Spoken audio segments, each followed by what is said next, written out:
Halo semuanya, saya Nomia Nabila Manalu bersama dengan teman-teman satu kelompok saya, Stephanie Vincentia, Yabes Matthew, dan juga Haskiel Bintang Jonathan akan membawakan materi mengenai polusi suara. Kami akan membahas mengenai pengertian polusi suara, macam-macam polusi suara berdasarkan dari mana suara tersebut berasal, lalu penyebab polusi suara, dampak polusi suara, serta cara menghindari dampak polusi suara tersebut. Pengertian polusi suara. Polusi suara atau pencemaran suara adalah gangguan pada lingkungan yang diakibatkan oleh bunyi atau suara yang mengakibatkan ketidaktentraman makhluk hidup di sekitarnya. Pencemaran suara diakibatkan suara-suara bervolume tinggi yang membuat daerah sekitarnya menjadi bising dan tidak menyenangkan. Penilaian terhadap suara yang muncul sebagai polusi atau tidak merupakan sesuatu yang subjektif. Kerusakan yang diakibatkan pencemaran suara bersifat setempat, tidak seperti polusi udara maupun polusi air. Berdasarkan asal sumber suara, maka kebisingan dapat dibagi menjadi 3 macam. Yang pertama ada kebisingan impulsif, di mana sumber suara datang secara terus-menerus namun terpotong-potong. Sebagai contoh suara palu yang dipukulkan. Yang kedua kebisingan kontinu, yaitu sumber suara yang ada terus-menerus dalam jangka waktu yang lama. Contohnya adalah suara mesin yang dihidupkan secara konstan. Yang ketiga, kebisingan semi-kontinu, di mana suara yang berasal datang hanya sekejap, hilang lalu memiliki kemungkinan datang lagi. Contohnya adalah suara kendaraan yang melintas. Penyebab polusi suara. 1. Kebisingan lalu lintas merupakan penyebab pencemaran suara yang paling berpengaruh di kota-kota. 2. Lalu lintas udara. Selain di jalan raya, kebisingan lalu lintas juga terjadi di udara. 3. Aktivitas malam hewan. 4. Suara kendaraan knalpot. 5. Suara mesin pesawat. 6. Konstruksi pembangunan rumah. 1. Gangguan pendengaran. Kehilangan pendengaran dapat terjadi ketika bagian dari telinga atau saraf yang membawa informasi suara ke otak Anda tidak dapat bekerja secara maksimal. Orang yang pendengarannya terganggu pun beresiko lebih besar mengalami cedera seperti jatuh atau kecelakaan. 2. Gangguan kemampuan berkomunikasi. Saat suara di sekitar terlalu berisik, Anda tentu merasa kesulitan berkomunikasi. Hal ini bisa menimbulkan berbagai dampak terhadap kesehatan, misalnya tubuh jadi terasa lelah, mudah marah, dan bahkan hubungan dengan kerabat sekitar pun terganggu. 3. Gangguan tidur.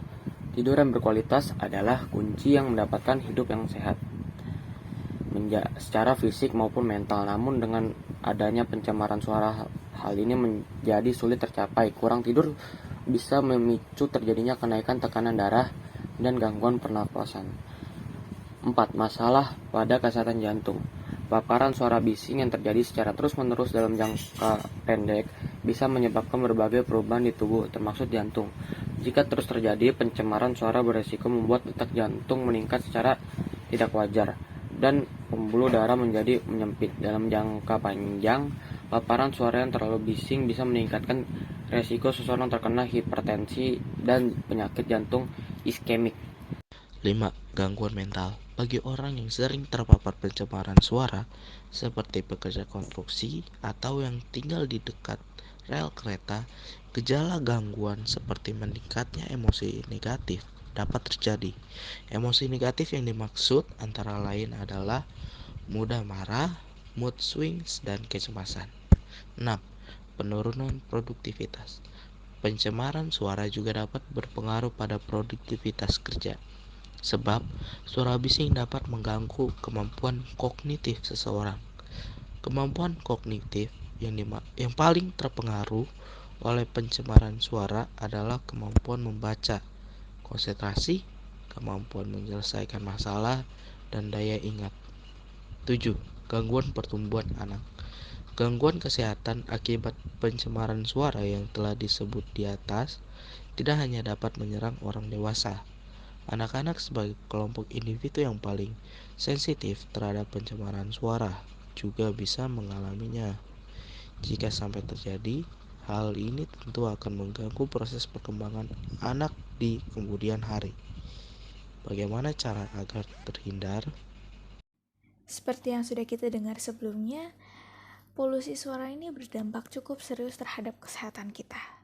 Namun, kita dapat melakukan berbagai upaya untuk terhindar dari dampak polusi suara itu sendiri. Antara lain, seperti memainkan jenis suara lain yang lebih nyaman di telinga. Kita tidak selamanya bisa mengendalikan paparan suara bising yang terjadi di lingkungan sekitar kita. Bisingnya suara pesawat dan kereta yang lewat, hingga suara konstruksi bangunan yang sedang dikerjakan tentu sulit untuk dicegah. Sehingga, untuk mengurangi resiko munculnya efek pencemaran suara, kita bisa mengalahkan bunyi-bunyi tersebut dengan suara yang lebih menenangkan dari white noise machine atau suara alam seperti suara hujan, suara laut, dan suara air terjun yang dimainkan lewat telepon genggam maupun gadget lain. Lalu kita bisa memasang alat peredam suara. Jika tinggal di area yang bising, seperti di tengah kota atau di dekat bandara, kita dapat mengurangi paparan suara yang masuk ke dalam rumah dengan memasang lapisan kedap suara. Kita pun dapat mengurangi paparan suara dengan menambah lapisan penutup di jendela.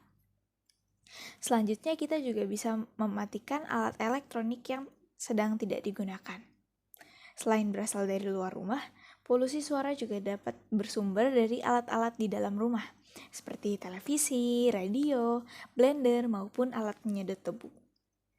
Agar paparan suara bising tidak terjadi berlebihan, sebaiknya mematikan alat-alat yang sedang tidak digunakan. Selanjutnya, melatih pernafasan. Paparan suara bising bisa membuat kita merasa stres, lebih mudah marah, dan memicu gangguan kecemasan. Latihan pernafasan dapat membantu tubuh menjadi lebih tenang sehingga gejala-gejala tersebut akan berkurang. Yang terakhir, kita bisa melakukan meditasi. Meditasi juga dinilai sangat efektif untuk mengurangi stres yang disebabkan oleh polusi suara. Apabila digabungkan dengan yoga dan latihan pernafasan, meditasi dapat memberikan manfaat lebih untuk kesehatan tubuh. Tak hanya mengurangi stres, meditasi juga baik untuk kesehatan secara fisik. Sekian dari kami, terima kasih.